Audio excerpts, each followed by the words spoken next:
You know what? You know what? I titled a vlog one time. The reason I'm not religious is I'm an Homo sapien.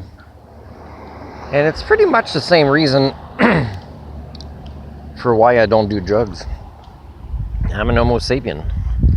And I wanted to self-actualize into one, even though I wasn't born in a culture, and pretty much nobody was, which supports the self-actualization into full sentience and sapience as our brains are capable.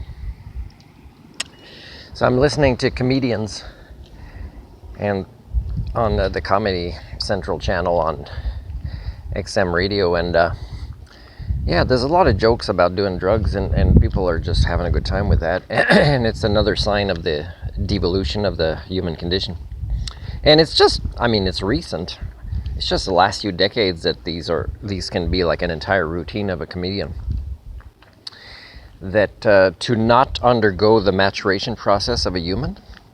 Like, for example, one comedian was saying,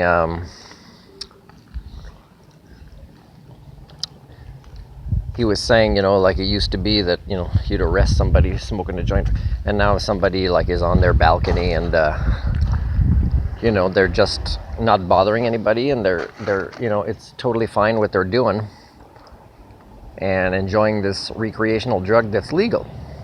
But the thing is that person's not human.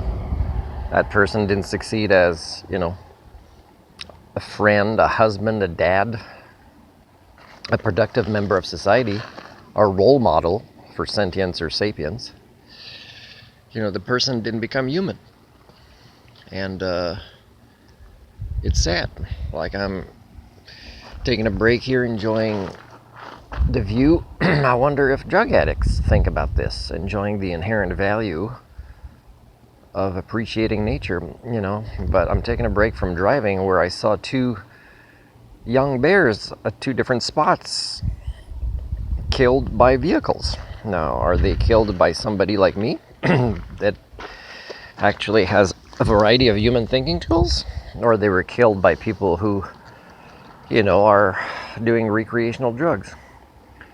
And also who sometimes are religious and say they love creation, but they can't not destroy it or kill creation.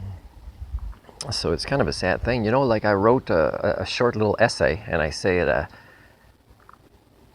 it was an education / mental health, but about becoming human starting at a young age, right? It's psychological development type of essay. I put it on my LinkedIn.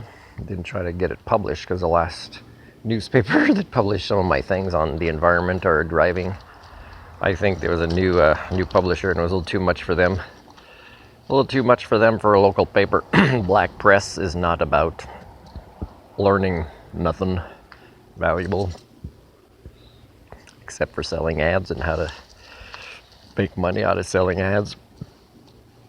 So I wrote for this article, I said, some of us are working to try to reverse the devolution of the human condition. And I haven't specifically met anybody like that, but there's got to be. Except that I'm now at 99.998% of the people primates who suffer from HSD at irreversible levels at this point, because there's just no support systems to help them being mentored out of this devolution. So it's speeding up, it's accelerating. I may never meet an Homo sapien in my lifetime. I might meet people with one or two similar human thinking tools, but not the complete operating system.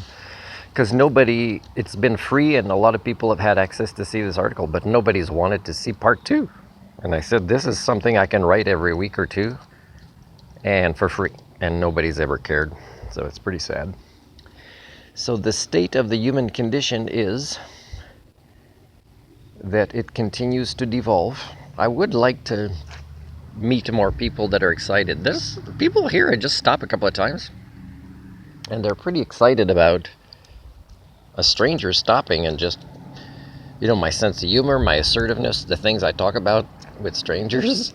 They're like happy, the people that work here. And even some of the visitors were like, they were interested to see who's this guy. Like, I don't think he's a local, but he's talking like he's comfortable anywhere he goes around the world. One of the benefits of being an Homo sapien.